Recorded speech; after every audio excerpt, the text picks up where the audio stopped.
모두 자리에서 일어나 앞에 있는 구령에 서시기 바랍니다.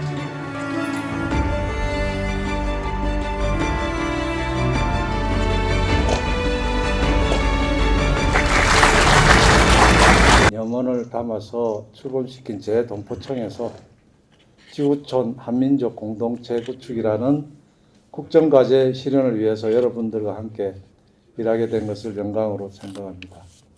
우리 동포청은 출범 이후에 불과 1년여의 짧은 기간에도 불구하고 재동포 정책 기본계획도 수립하고 시행계획도 마련해서 재동포 정책 체계화의 기초를 이뤘습니다. 원폭 피해자, 파독 근로자, 사할린, 고령인 동포, 또 입양인 동포들에 대한 정책도 수립하고요. 그래서 재동포 정책의 외연도 확장하였습니다. 또한 한글 학교 지원, 한글 학교 교사, 초청 연수 강화 등 재동포의 정체성 강화를 위한 노력도 아끼지 않았습니다. 세계 한인 비즈니스 대회 그리고 세계 한인 회장 대회를 성공적으로 개최해서 글로벌 한인 네트워크도 더욱 내실 있게 다졌습니다. 최근에는 재동포들을 위한 본인 인증 시스템을 획기적으로 도입하는 성과까지 거두었습니다. 이 기회를 빌려서 신생 동포청이 제 자리를 찾아갈 수 있도록 혼신의 노력을 아끼지 않으신 이기철 초대청장님 그리고 직원 여러분들께 진심으로 경의를 표합니다.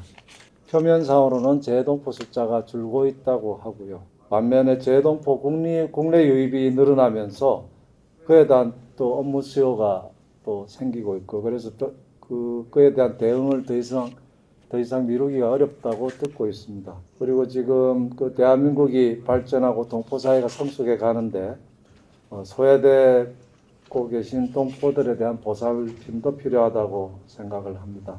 그리고 비록 재동포청이 설립이 됐지만 지역에 따라서는 재동포하고 또 재동포 거주국 간의 관계 설정에 있어서도 보다 세심한 주의와 배려가 필요한 시점이라고 생각합니다.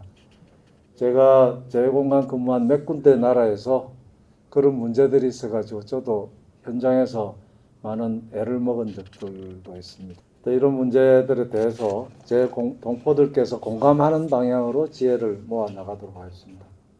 제 취임식을 제 동포 사회에서도 지켜보고 계실 텐데 제가 35년 외교관 생활을 했거든요. 그리고 동포무를 또 담당할 일이 많았었어요. 아틀란타 총영사관에 근무할 때 우리 여기 김영근 이사님도 뵀었고 특히 제가 직전 근무하던 인도네시아 아니면 중국, 일본 다 동포사회가 굉장히 촘촘하게 짜여진 그런 사회인데 최근에 하여튼 인도네시아 근무하면서 느낀 게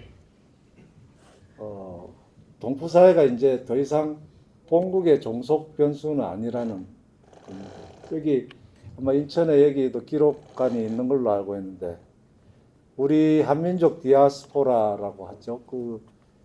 1902년에 제물포항에서 사탕수수 노동자들이 이제 121명이 하와이로 떠나면서 시작됐다는데 사실은 뭐 우리 민족의 한민족의 이동은 훨씬 오랜 역사 전부터 있었죠. 고구려 백제 유민도 중국으로 건너가고 서역까지 가고 뭐 했던 그리고 일제 강점기에는 뭐 사할린도 가고 만주도 가고 사할린에서는 또 가셨던 분들은 스탈린 시대 강제 이주를 해가지고 지금 중앙아시아 쪽으로 엄청 가셨고 그래서 보면 우리 재동포 사회라는 게 형성의 역사를 보면 우리 과거의 아픈 역사하고 굉장히 좀 관계가 있습니다. 그렇기 때문에 우리 대한민국 정부 수립 이후에도 동포들에 대한 정책이란 게 어떻게 보면은 좀 민족적이라든지 감성적 그런 측면에 중점을 많이 한동안 뒀다고 생각을 하는데요. 그 당시에 동포 사회하고는 완전히 달라졌다고 생각을 합니다. 제가 미국 아틀란타 영사관에 근무할 때 이미 이제 미주 사회에서 우리 동포 분들의 주류 사회 진출이 서서히 시작되었고 지금은 이제 엄청나게 활발하지 않습니까? 제가 했던 인도네시아도 마찬가지입니다. 60, 70년대 가셔서 굉장히 고생하고 하시다가 지금은 그 어려움을 극복하고 굉장한 성공을 이뤄가지고 지금 뭐 인도네시아 뭐 뿐만 아니고 한국에 들어오셔도 남부럽지 않을 만큼 부를 축적하고 또 영향력을 가지신 분들이 많습니다. 우리 대사관보다도 훨씬 많은 탄탄한 네트워크를 현지사회에 가지고 있거든요. 재동포 사회가 그런 데가 지금 굉장히 많이 생겼더라고요. 그래서 이제 동포 사회하고 우리 본국하고는 서로 대등한 관계에서 서로 도움을 주고 할 수 있는 정도로 이제 동포 사회가 역량이 굉장히 성장을 했기 때문에 우리 동포청으로서는 그런 동포 사회의 그 역량 이상 변화가 전 세계 한민족 또는 본국 정부의 총체적인 역량 확대로 이어지도록 노력하는 게 가장 중요한 업무라고 생각하고요. 그래서 윤석열 정부가 재동포청을 신설한 또 이유가 거기에 있다고 생각을 합니다.